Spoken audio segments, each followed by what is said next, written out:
Um, Thanks for joining us today. I'm Helen Jung. I'm the opinion editor with the Oregonian, and I think we'll just go around by having the other members of the board who are on the call introduce themselves. Hi, I'm Amy Wang, member of the editorial board and newsletters and special projects editor. Hi, I'm Laura Gunderson. I'm an editor here in the Estacada Bureau. Therese Bottomley, editor. Great. And if we go in alphabetical order, Ozzie, if you wouldn't mind introducing yourself. And actually, if you wouldn't mind by giving us just a 1 or 2 minute statement about why you're running and why you're the best person for this job. Certainly. Well, thank you very much, Helen, and to the team for giving me the opportunity to say hello today and to share a little bit about my candidacy. I'm Ozzie Gonzales, running for mayor of Portland, Oregon. I am a father of 2 teenagers now, 1 adult, and married for 20 years. I'm an environmental scientist and an architect by training. I received my master's in architecture in '05 and have spent the last 15 years working as a sustainable design development practitioner around the world. I serve currently on the TriMet board here locally. I served previously on the Regional Arts Council board, and I also serve currently on the boards of the Hispanic Metropolitan Chamber and the Oregon Association of Minority Entrepreneurs. I do all of these things because I am deeply committed to the community.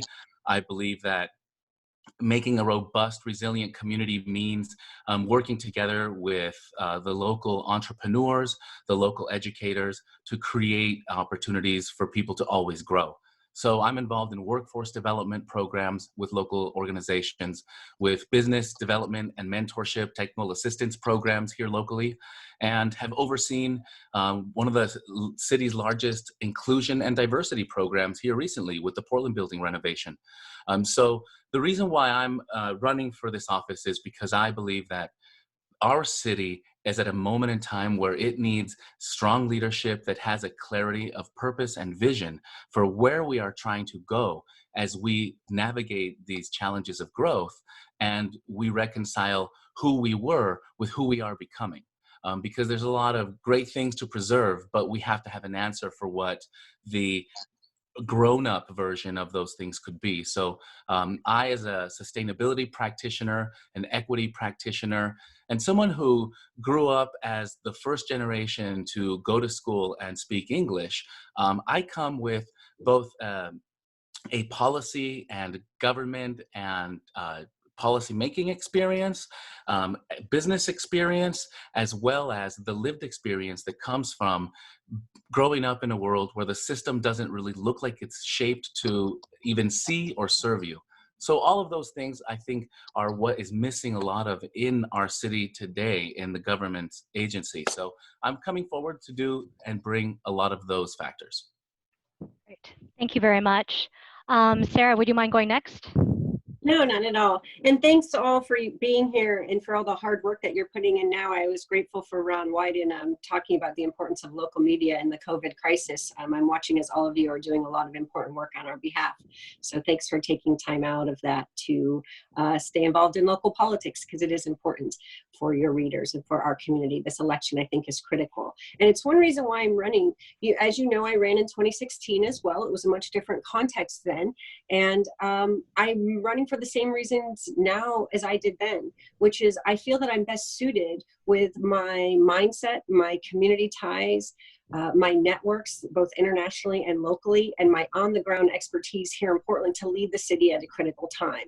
You know, I've been a small business founder, I've been a stay-at-home mom, I've been a community activist and advocate serving on many boards and committees across the city, whether it's transportation, Prosper Portland, the comprehensive plan update, right down to the Foster Streetscape redevelopment here in my neighborhood. And what I bring is a complexity of understanding of how Portland's neighborhoods work, how Portland's communities work, all the way to this global policy understanding. Where I've worked the last decade through my occupation at Portland State University and my graduate studies there in urban studies and planning, exploring how cities can be as sustainable as possible. And so I'm tapped into, through the activities I've been engaged in, a global network of thought leaders who are shaping better outcomes in cities around the globe. And so being able to tap in from the street corner to the globe is something unique that I bring to the task at hand. That's going to be more important now than ever, because we're going to have to learn how to do more with less. We're going to have to be efficient. And as someone who's had to raise a family on a budget while working full time and going to graduate school, I understand how to prioritize. I understand how to get things done without a lot of resources. I was able to build a pocket park in my neighborhood that we spent, I think, less than $10,000 in 15 years to build this, because I understand how to apply sweat equity, I understand how to apply community power, and I understand how to get volunteers from across sectors coming together to work on projects that can help make Portland the best it can be. I'm looking forward to this conversation. Thank you for having me today. Great, thank you. And Ted, if you wouldn't mind introducing yourself. Not at all. My name is Ted Wheeler. I'm currently the mayor of the city of Portland, and I am the first mayor of this century to seek re-election. The reason I'm doing it is, like everybody else here, I have a stake in the community. I was born and raised here. I'm a proud product of the Portland public school system. I chose to raise my daughter in this community, and I have served in various capacities as the chair of Multnomah County back in 2007 to 2010. I served as the state treasurer subsequently to that. I now have the privilege of serving as the mayor of what I believe is the most vibrant, livable, and innovative city anywhere in the United States. Of course, we have problems. We all know what those problems are. They've been well articulated around housing affordability, the homeless crisis. Our economy was one of the strongest in North America prior to COVID, but economic prosperity wasn't necessarily being uniformly shared. We're working hard to address environmental and climate action goals. And of course, it's an ongoing process to make our government more effective and more responsive to the needs of the public that we serve. I'm very proud of the momentum that we've established. I have not done it alone. I've worked with my colleagues on the city council. I've been successful at bringing in effective, and I believe, visionary leaders to our city bureaus, and they've worked together as a very, very good collaborative management team.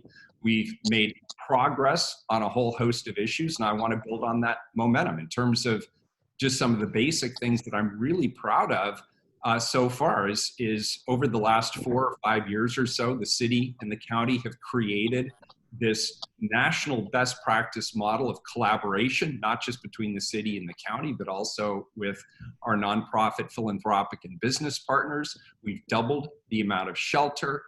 We've focused on the chronic homeless population within our navigation centers, and we're continuing to work to build record amounts of housing through the Portland Housing Bureau that I oversee.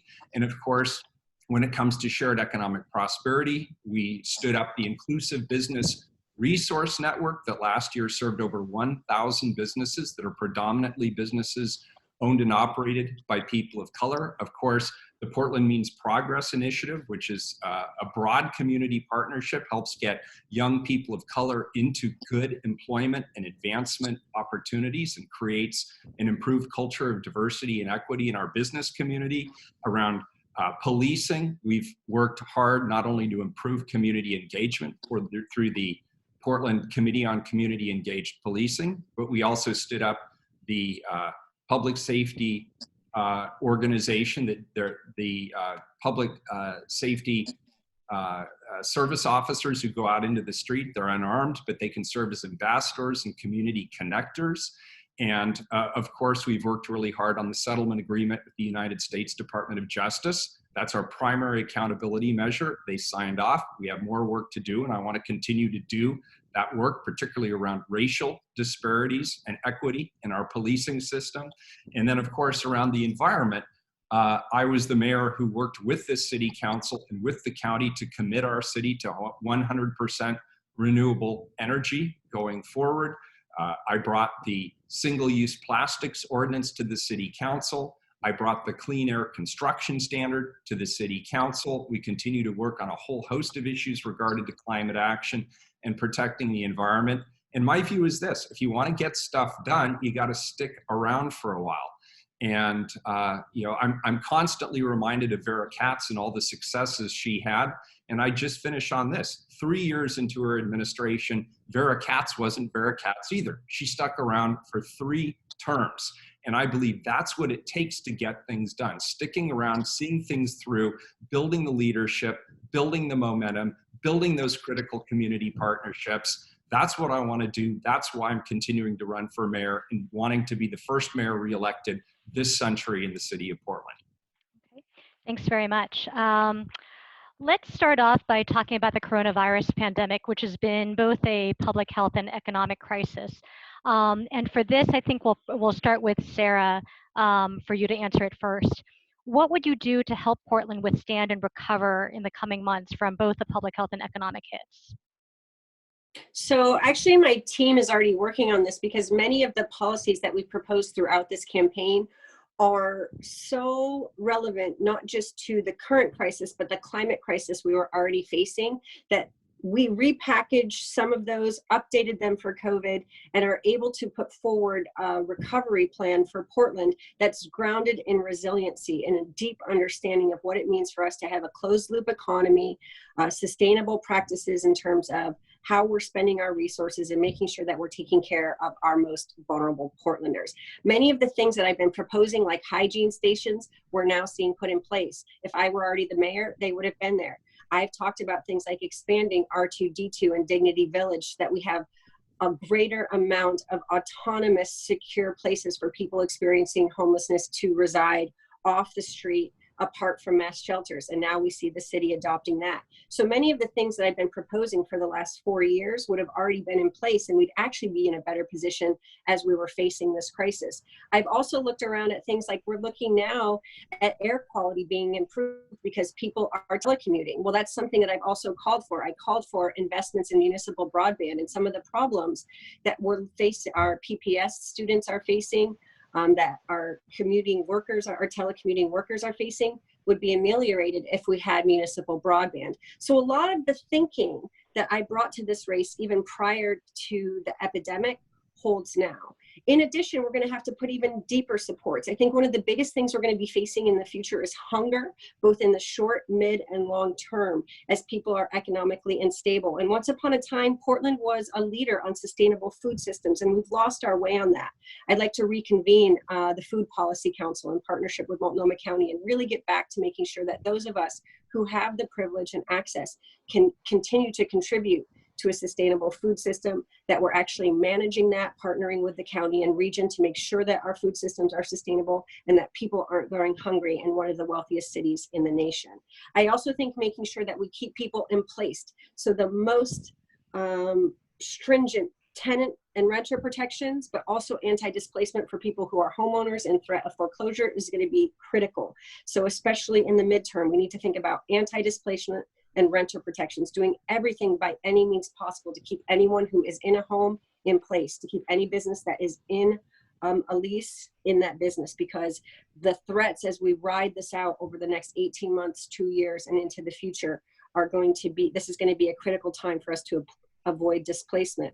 And ultimately, I'd like us to tap into some of the opportunities that are becoming our way to help make investments in our sustainable transition away from the fossil fuel economy. And so anything that we can get from the state and federal government, making sure that we're putting those into sustainable infrastructure investments that create good green collar jobs for Portlanders is going to be to our advantage, because we are shovel ready, we are deep with talent, and we have good plans so that we can actually maybe come out stronger on the other side of this in ways that other cities, I do not believe, will be able to actually emerge more resilient on the other side. And that is the approach that I would take, is seeing this as an opportunity, even as it's a challenge. Great, thank you very much. Let's see, so now Ted, actually, if you could respond to that, just the coronavirus pandemic being both a public health and economic crisis, what would you do to help position Portland for recovery? Well, first of all, let's talk about what I've actually done. I mean, since this election is effectively a referendum on my leadership, I think it's important to talk about the actions that I took as mayor. First of all, we were very early and aggressive with declaring a state of emergency That opened up the possibility of strategies that we would not ordinarily be able to implement. It also opened up the possibility of being reimbursed for services that we're providing to our community. Second of all, we were very aggressive as a city working with our regional and our state partners to implement a physical distancing program here in the state of Oregon. And I want to reiterate something that the Oregon Health Authority said last week, which is our early strategy around physical distancing and the governor's order has reduced the spread of the pandemic by 50 to 70%. They quantified that as being about 18,000 cases that were reduced as a result of that early coordination and action. We also were the first jurisdiction to put a stimulus package in place ahead of the state, ahead of the federal government. And right off the bat, we sent money to those small employers that were the first hit and the hardest hit, particularly in the J District. And then Prosper Portland worked with my Economic Impact Task Force to create another local stimulus package, the Small Business Relief Fund, which we're in with other partners. But the City Council voted for $1 million to that fund. Prosper matched $1 million. And then we went out and worked with our private sector partners to raise another $1 million+ for that strategy as well. And then on the housing side, the Portland Housing Bureau, and I happen to be the commissioner in charge of that bureau, we reallocated $1 million towards the Homeowner Stabilization Fund. That helped up to 2,000 families in the city that were at high risk of displacement to maintain their housing. Now what we're waiting for, of course, is the CARES Act funding. We predict it'll be somewhere in the neighborhood of $100 million coming to the city of Portland. And the two areas, if I could write it, and I can't, and I don't know what the Treasury's guidance is going to be, but the two areas where we really, really need the support right now is number one, work with people to keep them in their housing. And number two, work to keep our small businesses, since small businesses employ about 80% of us in the city, work to keep those small businesses resilient throughout this crisis and help them recover on the other side. And we're already working in an unprecedented collaboration with Chair Kafori and the Multnomah County Commission on all of these other family support systems, whether it's food security, whether it's increasing our shelter capacity for our homeless population, whether it's working with our Parks Bureau to put hand washing and hygiene facilities throughout the community, whether it's working with the Parks Bureau to expand by 54 the number of bathrooms that are open in our parks. This is an all hands on deck approach. And I think it underscores just my style of leadership. It's not top down, it's not academic. I work with other people, I bring people together, and we get stuff done.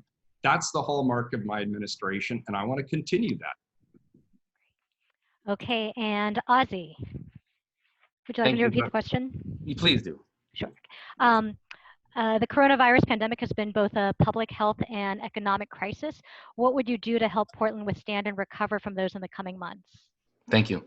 I appreciate that, because the essence here of what needs to happen next is really where leadership is going to be distinguished. And we have to be clear about the fact that the recovery is going to be manyfold.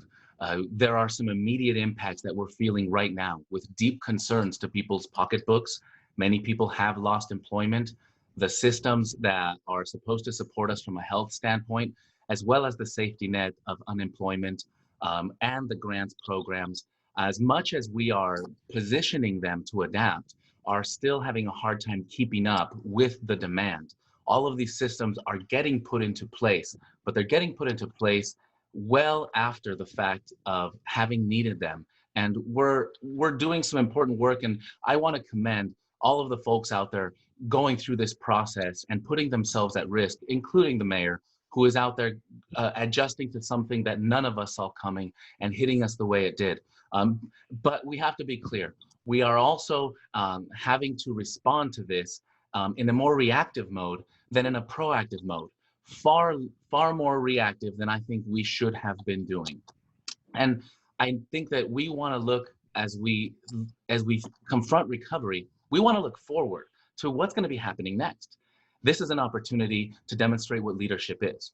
And so to answer the question about recovery, I think we have to be conscious of the fact that we are not just recovering from a health pandemic that represents a potential to occur again and again as we enter into a climate that's far more volatile than we've ever been in before. I think we have to be cognizant of the fact that this is a harbinger of potential future instances where this same sort of thing can occur, and we have to be able to respond quickly. It's not always health pandemics either. It could be a health pandemic that influences our food systems. Any way you slice it, we've had a wake-up call about how vulnerable we are in our current systems when we rely on medicines, supplies, and food from far outside of the region. And so the recovery concept that I think we really need to be bringing as leaders is to be thinking about how we're going to recover in a way that really does make us stronger in the end. And the kind of strength we need is the kind that actually sets us up to not be so vulnerable in the future. We need to be producing more food locally. We need to be looking at emergency critical supplies and how we can set up our local production industries to be able to provide those things.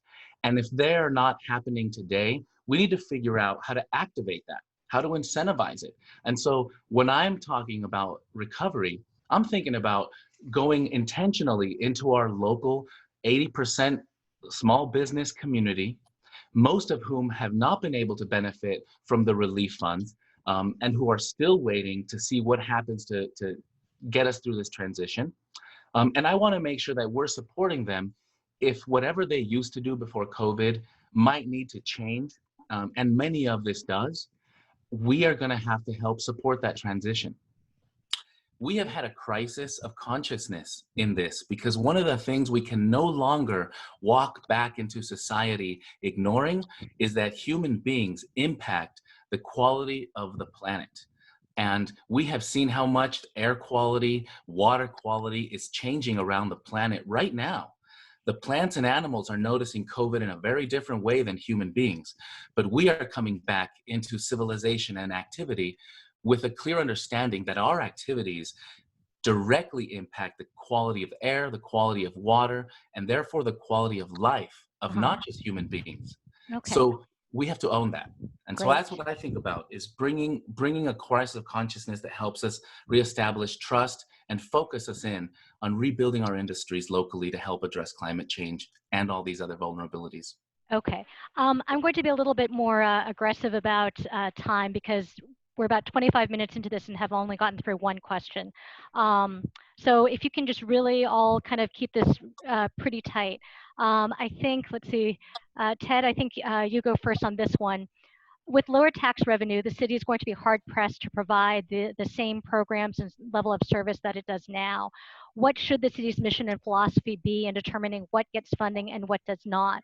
And if you can be specific about things that you would, for instance, delay investing in. Yeah, good question. So first of all, we're already doing that. I have to release my proposed budget at the end of this month. It may get extended by a few days on the outside, but we're under state budget law and therefore I have to get it out. We're looking at a projected general fund reduction of somewhere in the neighborhood of $100 million. What we'll probably do is with the executive budget, the proposed budget, we'll go most of the way there and then I'll issue additional guidance for the fall bump, which will require some additional reductions. In terms of the overall framework, it works like this. Number one, what are critical must-have services that no other jurisdiction will provide in the absence of us providing it? So obvious things are public safety, fire, and the like. The second area that we look at is how do we organize our government more effectively? And one thing you're going to see in this budget going forward is even though we're a commission form of government and different public safety bureaus are under different commissioners, we're going to begin the process of consolidating public safety. I'm looking at every opportunity, for example, specifically to reduce back office expenditures, administrative costs, public information officers in multiple bureaus when they could do it collectively for less, and system savings as well. So that's one area you're going to see is particularly around public safety. You're going to see a concerted joint effort there. Also, things that are going to support our community in the near term are going to continue to get funded. all of the things that we choose that are either going to be prioritized as essential, the things that are necessary right now in this crisis, reshifting resources from one program to another that could be used more effectively around COVID. And then finally, everything we do is going to have an equity and an environmental lens on top of it. We've already begun to prioritize all of our city's program offers, which, by the way, is something we did during my first term. We moved us off of bureau-based funding and went to programmatic-based funding. And I'm glad we did, because now we can look program by program and ask, is this essential, number one? Number two, does this help people in our community get through the COVID crisis to the recovery? Number two. And number three, does this further our equity and our environmental prioritization? And things that don't meet those criteria are very likely to see either reduced funding or flat out elimination of those programs. It's not going to be easy. Today we're announcing some citywide reduction programs that we're going to take immediately. But the bottom line is we're going to defer a lot of expenditures that maybe people expected would be funded. I'll give you one piece of news, since you guys are in the news business. It is highly unlikely that we will fund the body-worn camera program this year. That has been a priority for me. It's been something I've seen as an important accountability measure for the police bureau. But the reality is we need those resources today for our COVID response more than we need another year of study for body-worn cameras. We can delay that, and we will in the proposed budget. Great, thank you. Ozzie, with lower tax revenue, what would you say should be the city's mission and philosophy in determining what gets funding and what doesn't? Thank you. I think that one of the most important things from my perspective is that people are needed at this time, people's energy and talent. And so my philosophy begins with actually looking at trying to preserve as many people's positions within the agency. And I'm looking at a very different approach here that is more about looking at reassignment of duties, temporary reassignment. Of course, we've got to look at the critical services and preserving the things that only the agency does. But there's a lot of opportunities to temporarily reassign staff and look at potentially having some transition temporary assignments that are less hours or a reduced pay across the board, so that we can have folks focus on things that are immediately necessary during this transition time, even things that could be done from home at this stay-at-home time. There are a lot of needs for people, and so that sweat equity that the folks that are currently on staff within the agency is too precious to let go of just as a line item on a budget. So that's a very different philosophy that I think about. And I know that there's, we can go on and on about this one, but in respect of time, I want to highlight the real different philosophical approach about how we're going to reduce the costs and reduce the budget. There's a lot of opportunities to shift people from one place to another temporarily to focus them on what is most critically useful and necessary right now. Of course, to bolster our business community, to ensure that folks that are outside in vulnerable situations are getting supported, and to bring much needed attention to things that are getting left behind right now, even if it's just expanding call centers just to be able to intake information and help people navigate the service packages that are out there for aid. Okay, thank you. And Sara, how about you? What do you think should be the city's mission and philosophy in deciding what gets funding and what doesn't? I do appreciate the climate test and the equity lens. Those are two things that I espouse. But I struggle because the transformations that the mayor has made to the budgeting process, and I serve on a budget oversight committee for transportation here in the city, makes it actually challenging us in terms of accountability to track what's happening or not. I'll give you a good example. When you look at Vision Zero, it's hard to see, well, how many dollars are going toward Vision Zero. When you look at our expenditures, we say that we care about climate change and reducing emissions, and yet we're spending a lot of money expanding fossil fuel infrastructure. And we know that transportation is one of the places where our emissions are coming from in Oregon. And so there's a lot of mismatch, I think, between what we say and how we actually spend our dollars. One place where I do disagree with the mayor is cutting the public safety budget at this time. I actually think that we need to keep that at stasis and actually use that money more efficiently in there. The places where I would make cuts would be in the redundancies across bureaus in communications and civic engagement. I think we need to actually come into the 21st century on the communications and information side before we have a chance to revisit the commission form of government through the charter review process. When you think about the number of communications positions we have in bureaus across the city, the number of community engagement positions we have across the city, I think the Office of Community and Civic Life could actually serve a pretty important centralizing function there to make sure that we were actually conducting citywide engagement on behalf of these bureaus instead of them having all of that in-house. I actually think that when it comes to, especially something that I know would be transportation infrastructure, I think we're going to have to go from Cadillac down to you know, a much more budgeted, much more small budget projects.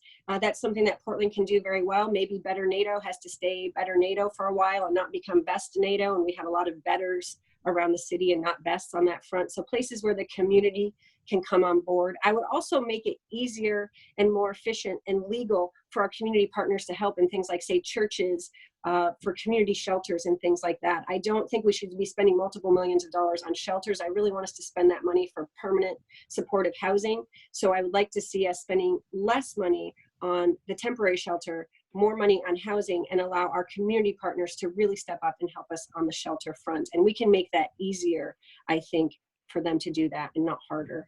Okay, great, thank you. Would you mind if I just quickly comment? Sure, real quick.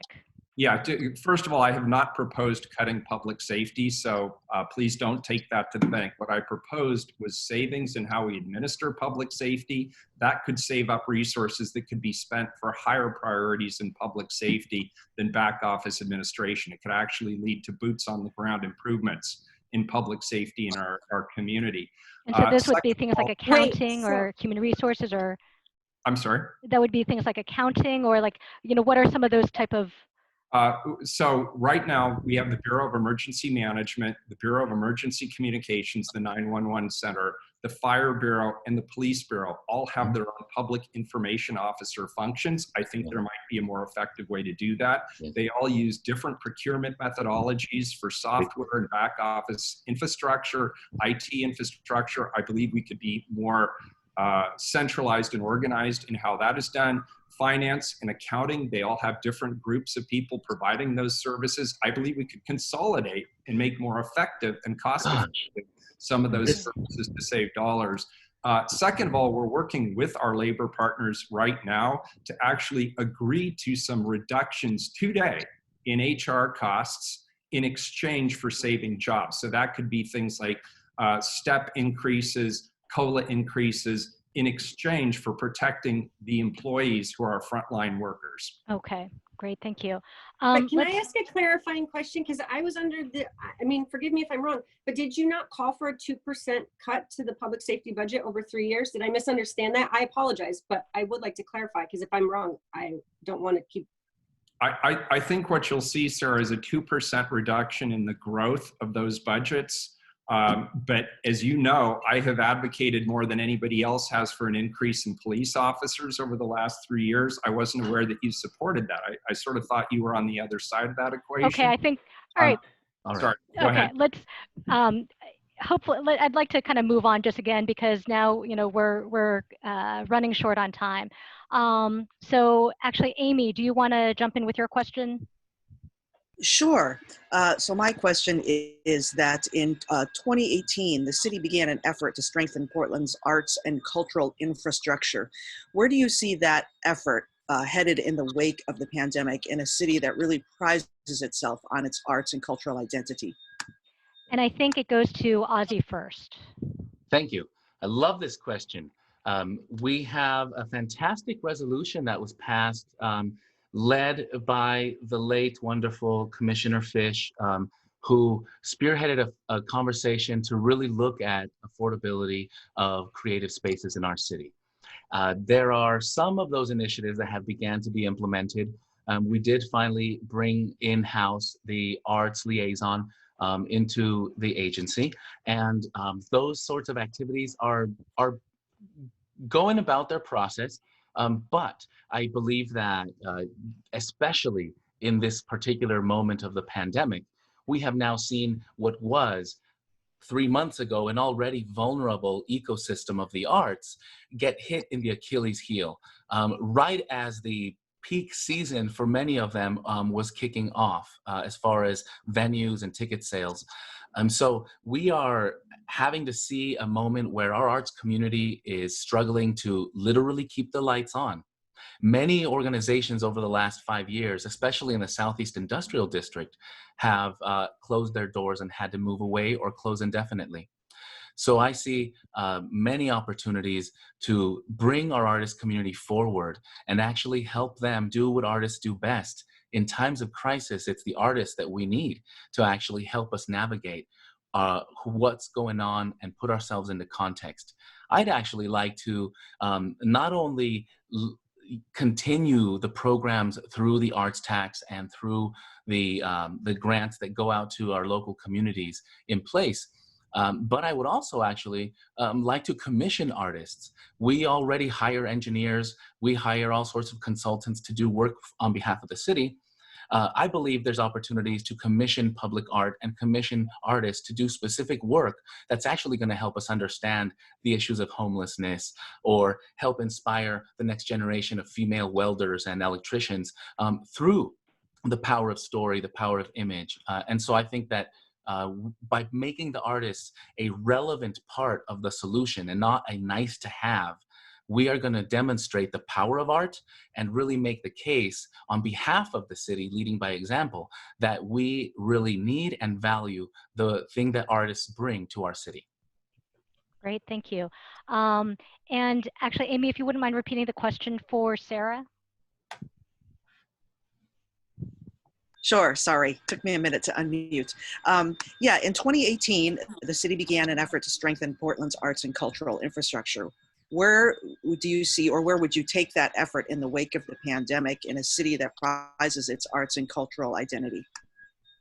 You know, I love this question for a couple of reasons. One, because arts and culture are what make Portland so valuable to the rest of the world. I don't think too many people ever came here to see, you know, a big downtown hotel. They really love coming here for the amenities, which in my opinion include food and performing arts and music. It's such a range of things here that make Portland vibrant. I'm not a fan of the arts tax. It's hugely regressive. My daughter, when she turned 18 and wasn't employed, paid the same amount as I paid, as Mayor Wheeler paid. That's not really a fair system. We need more progressive taxation model. We really need to look at that arts tax and come up with a way to actually tax rich people, because this is one place where taxing the rich would be very good for us. And I think that we should do that to support our innovation ecosystem largely, in the way that we make sure that our artists, creatives, innovators, startups are housed, making sure that we're making the right investments in people who are trying to create things here. As a policymaker, I would support the unionization of our freelancers. You know, we've seen the erosion of people's economic viability through the gig economy and the ways that people are not fully employed and union representative. And I've seen movements in New York and Seattle where supporting the freelancers and building economic power through labor organizing is something that I would support as well. So I do think looking at it in terms of an ecosystem that's comprised of housing affordability, creative space affordability, worker protections, and then rethinking the arts tax so it's not regressive, and that we have a progressive revenue for that progressive mechanism for generating that revenue would be my approach. Great, thank you. And Ted, do you want Amy to repeat the question? No, I remember it. Well, first of all, let's look back at the history as well. I was very proud of the fact that as Multnomah County Chair way back in the day, I actually was the one who brought forward the 2% for arts. So that was ongoing funding for arts infrastructure in our community. Now let's not sugarcoat the truth. COVID is wiping out our arts community. It's not just about protecting arts space and maker space any longer. This is about whether or not key arts institutions in our community are actually going to survive economically. I don't have all the answers. That's why, as part of the Economic Impact Task Force, we brought arts leaders to the table to hear from them what they need, what kind of support they need, both to get through the crisis and what they expect we're going to need on the other side in terms of recovery. And some of the things that have already been suggested, one of the suggestions that was put on the table, of course, was a moratorium on commercial evictions. That's not something the city controls, so that advice was pushed up the food chain to the state. The other area was, please, as much as possible, maintain the funding for the Regional Arts and Culture Council. And I'm really happy with the new leadership there. I think they're being really broad and innovative in their approach to arts, not only supporting big and small organizations, but supporting artists who historically have not had access to public funding to preserve their arts, and thinking about other ways that we can help support arts in the public education system in the schools. I'm not going to sit here and tell you that on the other side of this, we're going to have the same level of resilience or funding, but we're already putting together the plan, and I think that's key. I want to make one other point here as well. Government should not be and cannot be the only actor when it comes to the arts. It's notable that Arlene Schnitzer passed away in the last week or so. She was really one of the greatest philanthropists in the art in this community. I think government needs to work with the nonprofit and arts sector and the philanthropic sector to find ways for us to instill more enthusiasm for personal support and contributions of the art in this community. As I said right up front, Portland, prior to COVID, had one of the strongest economies in the United States. Based on household income, we were actually in the top 10. There's no reason why we could not make an appeal and bring more people to the philanthropic table to help support our arts and culture organizations in this community. Sarah's right that this is one of the bellwether, it's part of the brand of what makes Portland, Portland, and we need to do everything we can to protect and preserve it through this crisis. Great, thank you. We have a few questions that are specifically for one candidate or another, and I think Laura's going to start off. Yeah, thank you. So Ted, it's been inspiring to see how quickly the city and the county and other volunteers and advocacy groups have come together to help the community, the homeless community, through this pandemic. I mean, long needed sanitation stations and shelter beds and outdoor camps for several different homeless community groups have come together. Many of these things have been called for a long time. So this kind of raises the question, why couldn't we see this kind of emergency, actually urgency is what I mean, and at other times? We have the $70 million from the Joint Office. Why couldn't these outcomes be achieved without a pandemic? You know, there was a great question that was raised in a letter to the editor in your newspaper this last weekend. And the question was this: when you take the money that the city and the county are putting into homelessness, and you divide it by the number of people on our streets, which is approximately 4,000, you could buy everybody a condominium. Why don't you just do that and the homeless crisis disappears? Well, the answer to that question is that's not how homelessness works. We actually removed about 6,000 people from the streets and our shelters into housing last year, even though we only have 4,000 people counted on our streets. How come that's the case? And the answer is because more people are coming into homelessness. And so you don't see a lot of the upstream interventions that we do. But the truth is, between the city and the county and all of the nonprofit and service providers we worked with last year, we provided funding to about 7,000 people to remain in their housing. People who were at high risk of tipping into homelessness did not. When it comes to the shelter, yes, we've expanded shelter, but we've changed shelter. It's not just a place to park anymore. We've opened 2 navigation centers which connect people not just to shelter, getting them out of the elements, but also connecting the mental health and addiction treatment services, job training, domestic violence survivorship, whatever they need to get off and stay off the streets. We also are knowledge evolved. We understand a lot of people, particularly the chronically homeless, aren't going to come to our shelters, so we're going to them. We've engaged navigation teams that go out to the camps and actually build trust and connect people to the services to help them get off and stay off the streets. With regard to the urgency around the shelter and the cities working with the county on the convention center, that wasn't available previously as a shelter. It's a convention center. Same with the Charles Jordan Community Center and the East Portland Community Center. Those were put online in order to give physical distancing for our existing shelter capacity. The camps that we've just put into place, those are 3. They are temporary, they are supervised. They will provide people access to food and water and hygiene facilities. But as Sara mentioned earlier, that's not the best intervention for people on the street. It's not the best bang for the buck. The best bang for the buck is where we've been investing our resources, which connect people to services and to housing. That is how you end homelessness, and that's where the focus of our attention is going to remain with our limited resources. Great, thank you very much. I really apologize if you hear background noise. We're getting some stuff fixed on our house, and it's continuing, unfortunately, despite, because as an essential industry. So this question is for Sara. Your platform includes proposals to significantly restructure how government works. You're also looking to vest the community with a far bigger role in directing city resources and policy, such as giving the public a portion of the general fund to allocate to community proposals. These ideas represent sizable jurisdictional and logistical challenges. Is now the time to pursue this? And secondly, aren't these the kinds of responsibilities that elected officials should handle?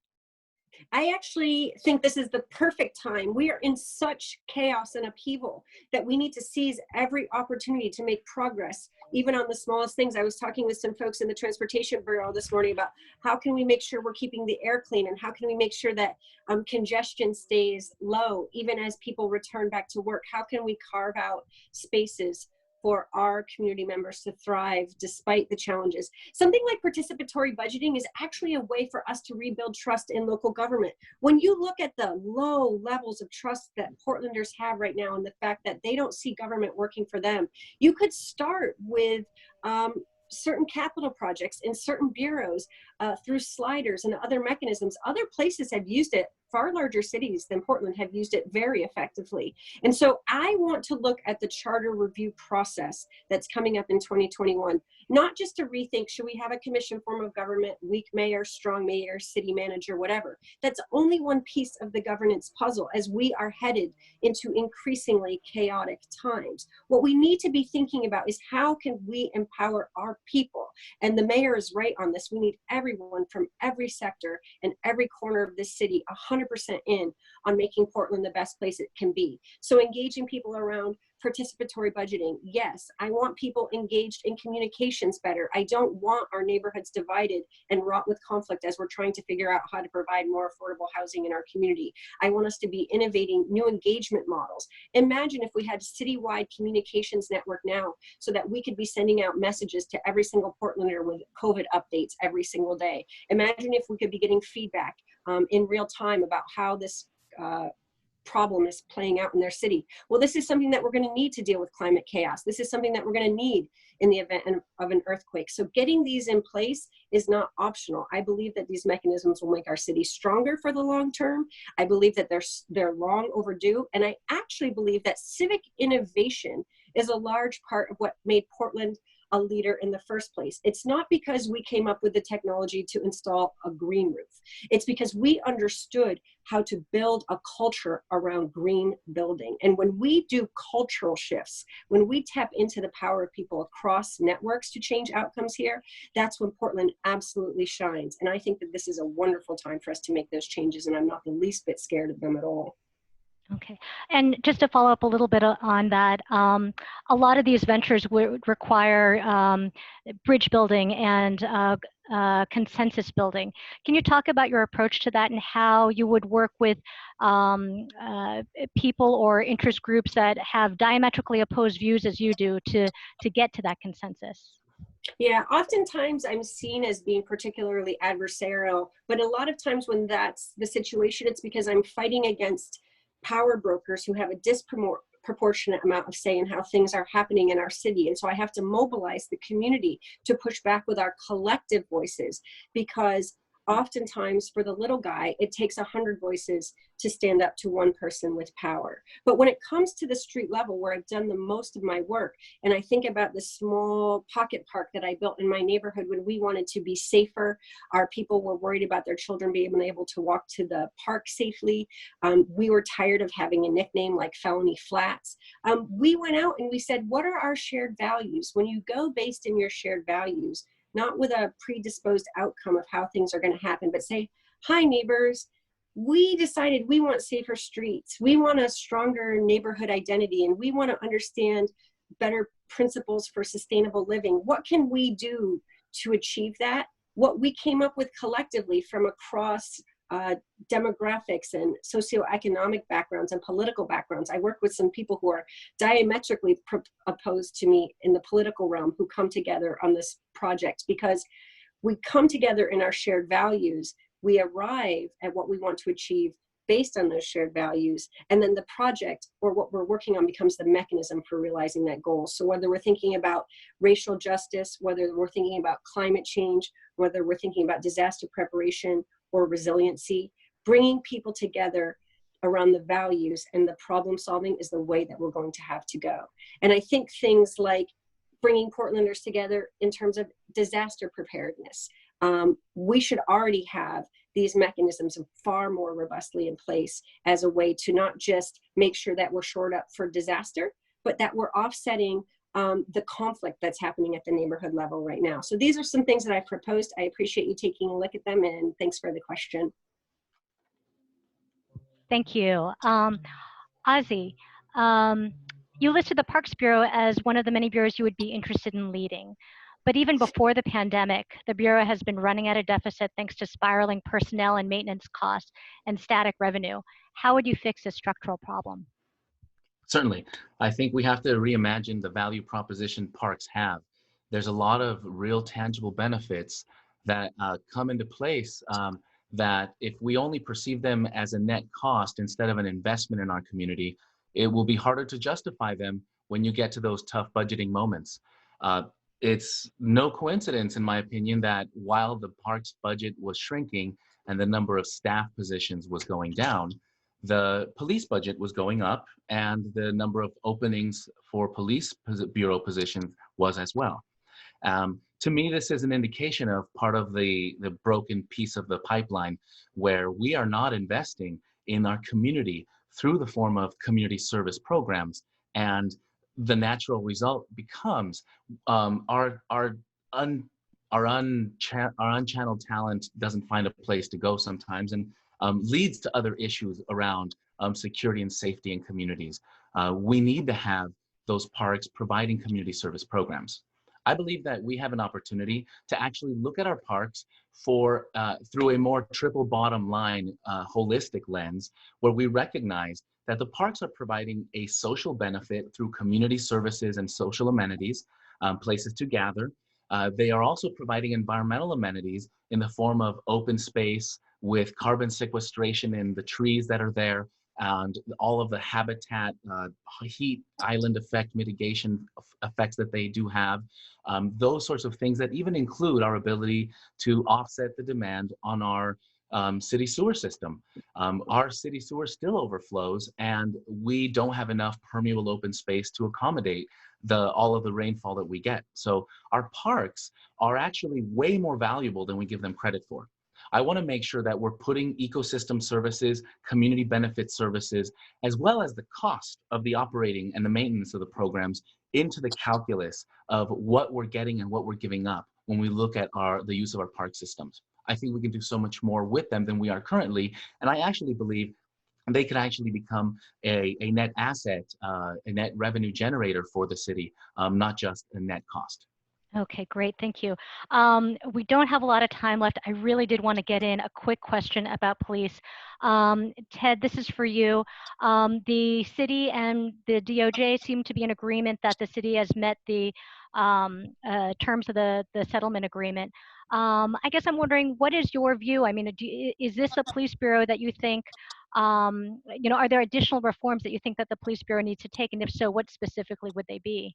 Yeah, first of all, I want to acknowledge how far the police bureau has come.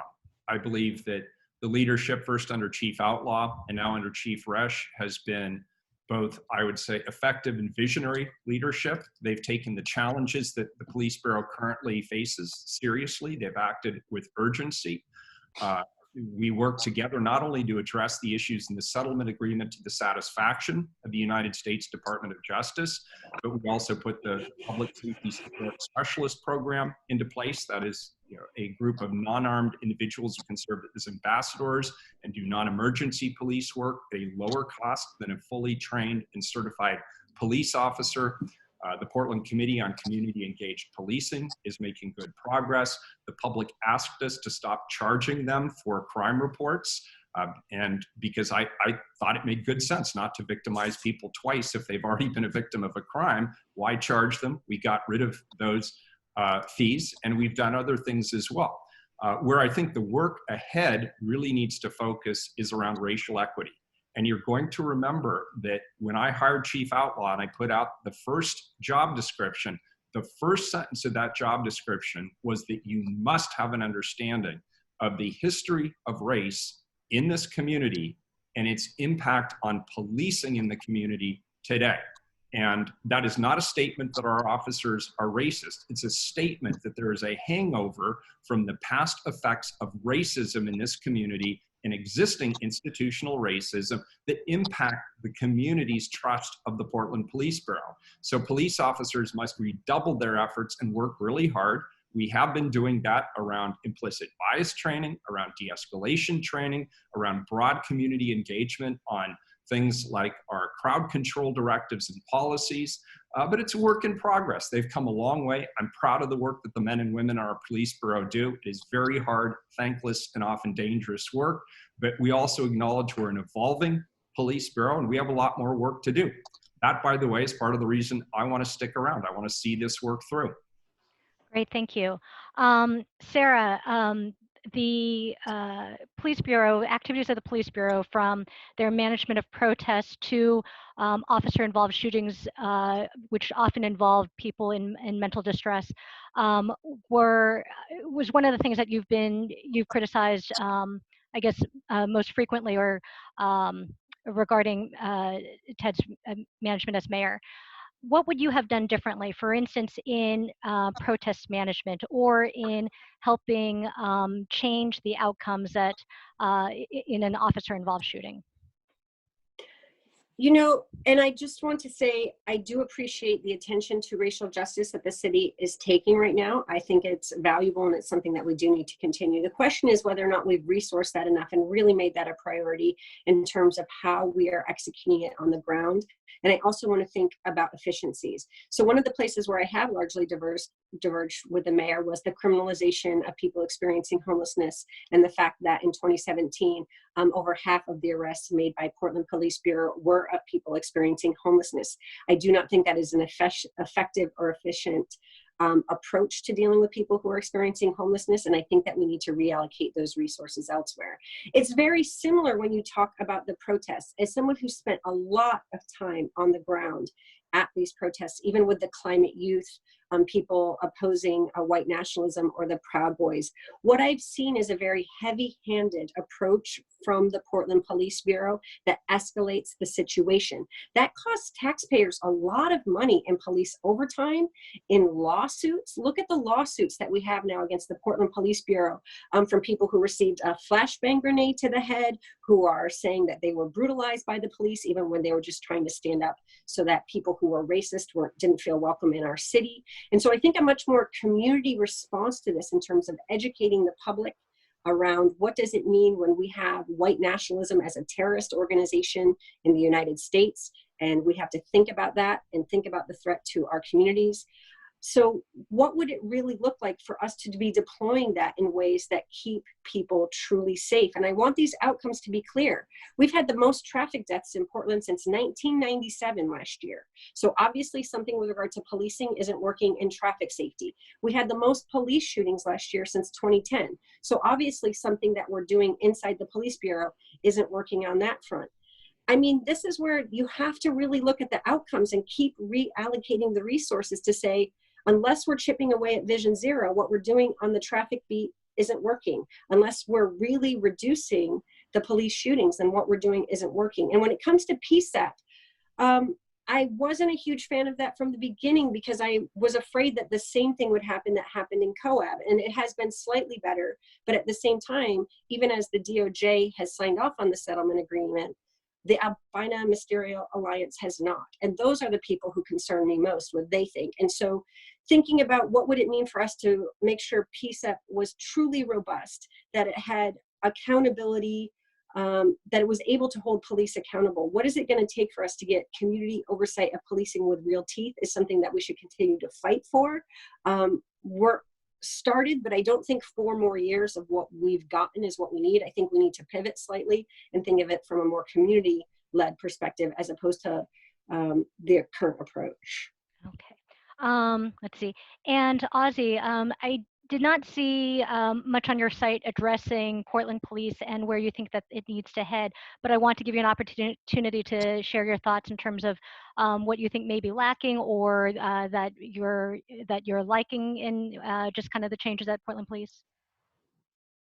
Thank you. I appreciate the opportunity to talk on this one because you're right. I didn't put much on the website about it. I do have some policy position papers I'm publishing that speak to policing specifically, but it wasn't a central part of the overall platform theme. I do have a lot of thoughts about what we need to do with policing, and I think that the best way to have that level of community oversight that Sara mentions is actually in the form of community ownership. One thing that we don't have right now, and we seem to be very far from, is the sense that the folks that are patrolling our city streets are invested in the positive outcomes of those communities that they are patrolling. And it's important to make sure that we have a police bureau and a police force that feels invested in the community. Who better than the community themselves? So I think that we have opportunities in looking at how we're actually building up the bureau because we are in a need of staffing and are frankly having a hard time filling up those positions. So I think that we can take that challenge and turn it into an opportunity to actually home grow our future folks that are going to be part of the force with local talent. I want to bring back the Young Cadet program and actually take part of the Summer at Works program that the city already has and partner with folks that can help provide some early job entry opportunities for high schoolers to understand the world of policing, detective work, law enforcement, because what at the end of the day we need is a police bureau that is not just a one-size-fits-all hyper-militarized tool that comes out at the first call.